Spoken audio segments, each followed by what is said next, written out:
T twenty বিশ্বকাপ ক্রিকেটে বাংলাদেশ খেলতে পারবে কি পারবে না? বাংলাদেশ খেলবে কি খেলবে না?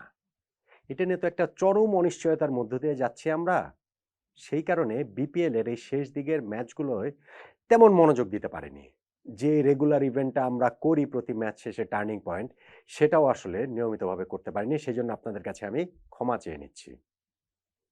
কিন্তু আজকে বিপিএল এর ফাইনাল হয়েছে। সেই ফাইনালের একটা স্টোরি তো করতেই হয়। অন্ততপক্ষে টার্নিং পয়েন্টটা তো করতেই হয়। যেইখানে রাজশাহী ওয়ারিয়র্স ৬৩ রানে চট্টগ্রাম রয়্যালসকে হারিয়ে শিরোপা জিতেছে। রাজশাহী ওয়ারিয়র্স নাম দিয়ে এইবারই প্রথম ফ্র্যাঞ্চাইজিটি খেলছে। প্রথমবারেই সাফল্য বলতে পারেন, চূড়ান্ত সাফল্য। আর রাজশাহীর ফ্র্যাঞ্চাইজি হিসাবে বিপিএল এ এইটা ২য় শিরোপা। অন্যদিকে চট্টগ্রামের ফ্র্যাঞ্চাইজির বিপিএল এর শিরোপা জয়ের স্বপ্নটা এখনো পর্যন্ত অধরাই থেকে গেল। তবে যেইভাবে এই টুর্নামেন্টটা চট্টগ্রাম রয়্যাল শুরু করেছিল, সেইখান থেকে ফাইনাল পর্যন্ত পৌঁছানোটা তাদের জন্য একটা হিউজ ক্রেডিট নিঃসন্দেহে। ফাইনালটা যে হলো, যেইখানে রাজশাহী ওয়ারিয়র্সের এই জয়ে টার্নিং পয়েন্ট কোনটা তা নিয়েই তো আলোচনাটা করছি। দেখুন, আমাদের একটা ফেভারিট র‍্যাঙ্কিং আমরা সবসময় করি এই জাতীয় টুর্নামেন্ট আগে। এই টুর্নামেন্টের শুরুতে যে ফেভারিট র‍্যাঙ্কিংটা করেছিলাম, সেইখানে রাজশাহী ওয়ারিয়র্সকে আমি ২ নম্বরে রেখেছিলাম, ১ নম্বরে রংপুর রাইডার্স। এর পরবর্তীতে মাঝখানে যে একটা ভিডিও করেছি, সেইখানে অবশ্য এই রাজশাহী ওয়ারিয়র্সকে ১ নম্বরেই রেখেছিলাম।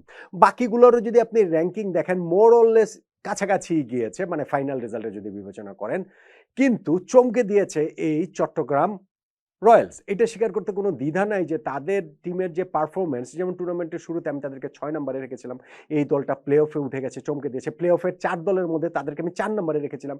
সেই দলটা ফাইনালে উঠেছে। অবশ্যই সেটা চমক দেওয়ার মতো। এমনকি রাজশাহী চট্টগ্রাম যে ফাইনালে মুখোমুখি হলো, এই ২ টা দল টুর্নামেন্টে এর আগে যে ৩ টা ম্যাচে মুখোমুখি হয়েছিল, তার মধ্যে ২ টাতে কিন্তু চট্টগ্রাম জিতেছিল, একটাতে মাত্র রাজশাহী জিতেছিল। ফলে ফাইনালটা একটা খুব জমজমাট ফাইনালের প্রতিশ্রুতি ছিল। যদিও চট্টগ্রাম এই ফাইনালে এসে আর পারেনি। তাদের যে ওই যে ব্যাটিং এর যাচ্ছেতাই অবস্থা, ভাই ফাইনাল উঠেছে, এখন আর যাচ্ছেতাই অবস্থা কিন্তু তার কাগজে কলমে তাদের ব্যাটিংটা বেশ দুর্বল। সেইটা আসলে ফাইনালে এক্সপোজ হয়েছে এবং যেই বোলিংটা তাদের ভীষণ শক্তির জায়গা, সেইটাও এই ফাইনালে সেভাবে ক্লিক করতে পারেনি। ফলে রাজশাহীর জয়টা শেষ পর্যন্ত গিয়ে, আপনি দেখবেন টি-টোয়েন্টি ম্যাচে ৬৩ রানে যখন জয় পরাজয়ের ব্যবধান হয়, তখন বুঝতেই পারেন যে বিজয়ী দলটা কত সহজে জিতেছে। এখন রাশিয়া আগে ব্যাটিং করে যখন ১৭৪ রান করেছে, ম্যাচ কি তখনই শেষ?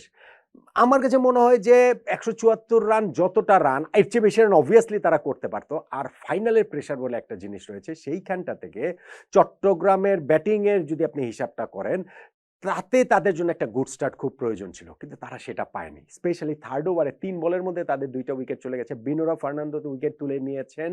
সেইখানটাতে নাঈম শেখ এবং মাহমুদুল হাসান জয়ের। আর পাওয়ার প্লের মধ্যে হাসান নজরের উইকেটটা গিয়েছে। ৬ ওভারে ৪১ রানে ৩ উইকেট তাদের হয়ে গিয়েছে। ওই যে তারা পিছিয়ে পড়েছে, এটার সঙ্গে চট্টগ্রাম আর তাল মেলাতে পারেনি। ১০ ওভার শেষেও তাদের ৪ উইকেটে ৬৬, পরে ১০ ওভারে ১০৯ রান। এই চট্টগ্রামের ব্যাটিং লাইন আপের পক্ষে করাটা খুব কঠিন। শুধুমাত্র মির্জা বেক, তিনি ৩৯ রানে একটা ইনিংস খেলেছেন। আসিফ আলীও টুকটাক কিছু রান করেছেন। কিন্তু শেষ পর্যন্ত তারা ১১১ রানে অল আউট হয়ে ৬৩ রানের বিশাল ব্যবধান হেরে যায়। কিন্তু আমি যেটা বলছিলাম, এই চট্টগ্রাম রয়্যালস টুর্নামেন্ট শুরু হওয়ার আগের দিন তাদের মালিকানা পরিবর্তন হয়েছে। মানে মালিকটা আসলে চলে গিয়েছে। বিসিবি এই দলটাকে টেক ওভার করেছে। সো বিসিবির দল মানে তো কমিটির দল। সেই দলটা এইভাবে ধাপে ধাপে ফাইনাল পর্যন্ত উঠে আসাটাই চট্টগ্রামের জন্য নিঃসন্দেহে একটা হিউজ ক্রেডিটের ব্যাপার। আর রাজশাহীর কথা যেটা বলছিলাম, তারা দলটা খুব ভালো দল করেছে। ফাইনালেও তারা যথার্থভাবে হচ্ছে গিয়ে যেরকম খেলা দরকার সেরকম খেলেছে। যে ১৭৪ রান যে তারা করেছে, ডেফিনেটলি আরো কিছু রান, আরো হয়তোবা ১০-১৫টা রান বেশি হতে পারত, যেরকম স্টার্টটা তারা পেয়েছিল। হ্যাঁ, একদম শুরুটা আপনি যদি বলেন, শেষ পর্যন্ত গিয়ে এইখানটাতে তাদের জয়ের নায়ক তানজিদ হাসান তামিম। তানজিদ তামিম এই ফাইনালটাতে একটা বিস্ফোরক সেঞ্চুরি করেছেন। ৬৫ বলে তিনি ১০০ রানের একটা ইনিংস খেলেছেন। সেইখানটাতে ৭টা ছক্কা মেরেছেন তিনি, ৬টা ৪ মেরেছেন। আর যখন আপনি মাথায় রাখবেন যে এই টুর্নামেন্টের আগের ১২ ম্যাচ মিলিয়ে তানজিদ তামিমের একটা মাত্র 50 ছিল, সেইখানে ফাইনালে এরকম একটা ইনিংস খেলাটা কতটা কৃতিত্বপূর্ণ বুঝতেই পারছেন। আর এটা রেকর্ড করা সেঞ্চুরি আরেকটা সেন্সে যে বাংলাদেশের প্রথম ব্যাটসম্যান হিসেবে বিপিএল এ ৩ নম্বর সেঞ্চুরিটা তানজিদ হাসান তামিম করে ফেললেন। ফলে তার এই রেকর্ড ব্রেকিং সেঞ্চুরিটা অত মানে ওই স্কোরটা প্রায় 250-র মতো একটা স্কোর রাজশাহীকে এনে দিয়েছে, যেইটার ফাউন্ডেশনটা আসলে তাদের ওই ওপেনিং পার্টনারশিপ সাহেবজাদা ফারহানের সঙ্গে তানজিদ তামিমের জুটিটাতে হয়ে গিয়েছে।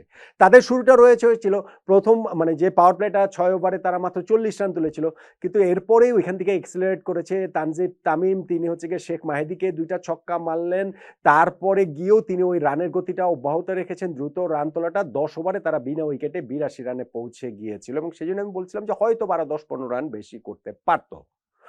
11th ওভারে গিয়ে যখন হচ্ছে গিয়ে 83 রানের ওপেনিং পার্টনারশিপটা ব্রেক হয় সাহেবজাদা ফারহানের আউটে, এবং পরের ওভারটাতেই কিন্তু আউট হয়ে যেতে পারতেন ওই জায়গাটাতে তানজিদ হাসান তামিম, কিন্তু তার ক্যাচটা আমির জামালের বলে ফেলে দিলেন মুকিদুল ইসলাম মুগ্ধ। এবং আরও একটা লাইফ তিনি পেয়েছেন 88 রানে, ওইটা তো আমির জামালের বলে ওইখানটা তো আরও একটা ক্যাচ পড়েছে, আসিফ আলী ওই ক্যাচটা ফেলেছিলেন। ফলে এই দুইটা লাইফ কিন্তু এই তানজিদ হাসান তামিমের ইনিংসে রয়েছে। শুরুতে 83 রানের জুটি তিনি সাহেবজাদা ফারহানের সাথে করেছেন, তারপরে আরও একটা 50+ পার্টনারশিপ কেন উইলিয়ামসনের সঙ্গে হয়েছে, যিনি 15 বলে 24 রানের একটা ইনিংস খেলেছেন। আর সেঞ্চুরিটা করার পরপরই আউট হয়ে গেছেন তানজিদ তামিম। শেষ দিকে গিয়ে আসলে প্রত্যাশিত অত রানও হয় না, বাট স্টিল তারপরে 174 রান হয়েছে, ফাইনালের হিসাবে সেটা মন্দ নয়। সেইটা রাজশাহীর বোলার ফিল্ডাররা প্রমাণ করেছেন। ও শরীফুল আবার এদিক দিয়ে চট্টগ্রামের বোলার, তিনি এই আজকের ফাইনালেও 2টা উইকেট পেয়েছেন। তো টোটাল বিপিএলে তার 26 উইকেট হয়ে গেছে। এক বিপিএল এর সর্বোচ্চ উইকেট শিকারে যেটা তাসকিনের 25টা উইকেট ছাপিয়ে এইটা শরীফুলেরটা হয়ে গেল। আর বিনুরা এই ফাইনালটা তো খুব ভালো বোলিং করেছেন উইনিং টিমের রাজশাহী ওয়ারিয়র্সের। 3 ওভারে 9 রান দিয়ে তিনি 4 উইকেট তুলে নিয়েছেন। তাহলে রাজশাহী যথার্থ দল, যোগ্য দল হিসাবেই ফাইনালটা জিতেছে। চট্টগ্রাম তারা প্রত্যাশা ছাপিয়ে পারফর্ম করেছে, ফাইনালে হারলেও তাদেরকে আসলে স্যালুট করতে হচ্ছে তাদের পারফরমেন্সের বিচারে। এইখানটাতে ফাইনালের টার্নিং পয়েন্ট কোনটা?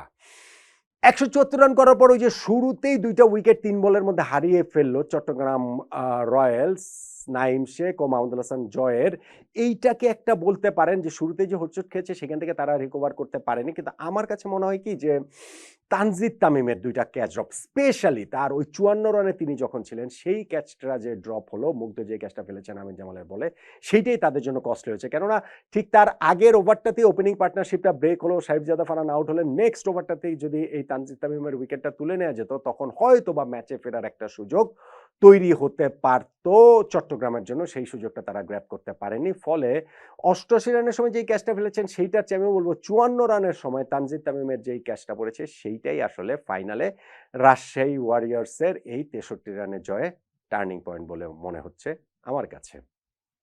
বাংলাদেশের টি-20 বিশ্বকাপ খেলার কোনো টার্নিং পয়েন্ট কি এই আজকে কালকের মধ্যে পেয়ে যাব? ভাই, যতক্ষণ শ্বাস ততক্ষণ আস। যতক্ষণ অফিসিয়ালি বাংলাদেশের টি-20 বিশ্বকাপ খেলার সম্ভাবনা টিকে আছে, মানে এখনো তো অফিসিয়ালি আমাদেরকে রুলড আউট করে দিয়ে স্কটল্যান্ডকে নিয়ে নেয় নাই, ততক্ষণ আশায় থাকি, ততক্ষণ একটা অলৌকিক টার্নিং পয়েন্টের আশায় না হয়ে থাকলাম।